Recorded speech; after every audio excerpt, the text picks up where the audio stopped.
তো বন্ধুরা, আমি আপনাদেরকে কিছু কথা বলতে চাই। তো আপনারা বুঝতেই পারছেন যে আমি কী ব্যাপারে কথা বলবো।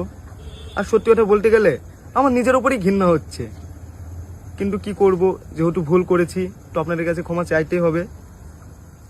আর কিছুদিন ধরে আমার একটা ভিডিও খুব ভাইরাল হচ্ছে, আর সেই ভিডিও দেখার পর আপনারা অনেক গালাগালি করছেন, আমার ভিডিওতে এসে অনেক খারাপ খারাপ কমেন্ট করছেন, যা নাই তাই বলছেন।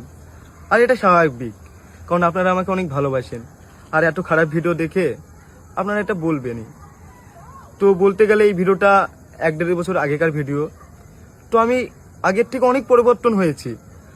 আর আমি এখন সবসময় কাজ নিয়ে ব্যস্ত থাকি, আর কাজের প্রতি অনেক ফোকাস দিচ্ছি। আর আমার কিছু বন্ধু আছে যাদের সহ্য হচ্ছে না, তারা চায় না যে আমি ভালো ভালো কাজ করি, তাই তারা এই ভিডিওটা ভাইরাল করছে আর ভিডিওটা পোস্ট করেছে। তো আপনারা এবার বলবেন কমেন্টে যে ভিডিওটা তোর এত পার্সোনাল ভিডিও, এত খারাপ ভিডিও তারা কি করে পেলো। তো বলতে গেলে আমার একটা বন্ধু আছে, রুবেল বলে নাম। তো এই ভিডিওটা দেখবেন যে আমার ফোনেও ছিল না, ভিডিওর মধ্যে অনেক কথা আছে, হয়তো আপনারা দেখেছেন। এই ভিডিওটা আমার কাছে ছিল না, আমার গার্লফ্রেন্ডের কাছে ছিল। তো আমরা শ্যুট করছিলাম, তখন আমাদের দুটো ফোন তার কাছে দিয়েছিলাম। তো আমাদের ফোনের সে পাসওয়ার্ড জানতো, আর তাকে আমরা অনেক বিশ্বাস করতাম, তাই তাকে সব কিছু বলতাম।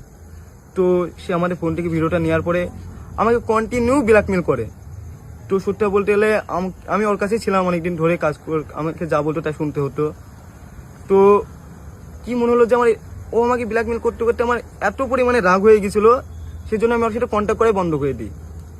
তো সে রাগের মাথায় এই ভিডিওটা পোস্ট করে দেয়। কিন্তু আমি ভাবতে পারিনি যে সে ভিডিওটা পোস্ট করবে, কারণ তাকে ভাই মনে করতাম, তার সাথে অনেক দিন ছিলাম। সে একবারও ভাবতে পারতো যে সে আমার যত শত্রু হোক, সে যদি আমাকে মারতো তাও মেনে নিতাম, কিন্তু ভাবিনি যে সেই ভিডিওটা পোস্ট করবে।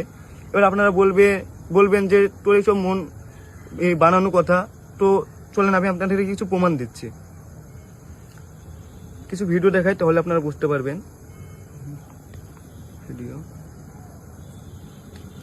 আর শোনেন। তোরা শফিকের ভিডিও যদি আমার ফোন থেকে যদি পোস্ট হয় বা আমি যদি পোস্ট করি, এই ভিডিও তোমার চ্যানেল কারো কাছে নেই। হ্যাঁ, আমার কাছে শফিকের কোনো নেই, তাহলে তুমি তোমার ফোন থেকে এডিট করে দিবা। হ্যাঁ হ্যাঁ হ্যাঁ, তাহলে ভিডিও তো বলো যে আমার ভিডিওটা করার পরে তুমি এডিট করবা। হ্যাঁ তোমার ভিডিও করার পরে সব ডিলিট করে দেবো। হ্যাঁ, তো এডিট করবো মানে তোমার কোনো জিম্মেদারি নেই, টোটাল জিম্মেদারি আমার, তাই তো? তাহলে এই ভিডিও যদি পোস্ট হয় তার জন্য দায়ী আমি রুবেল। তো আপনারা দেখতে পেলেন। আর আমি আপনাদেরকে কিছু একটা রেকর্ড শোনাচ্ছি, একটা ছোট করে, এই রেকর্ডিংটা শোনেন। আমি মাথায় টাক খেয়েছিলাম, বুঝলা তো? তুমি সেটা ফোন করছো, স্পিকার দিচ্ছে, ফোনটা অবিলেছো, তার লেগে কেটে দিলাম, বুঝলা?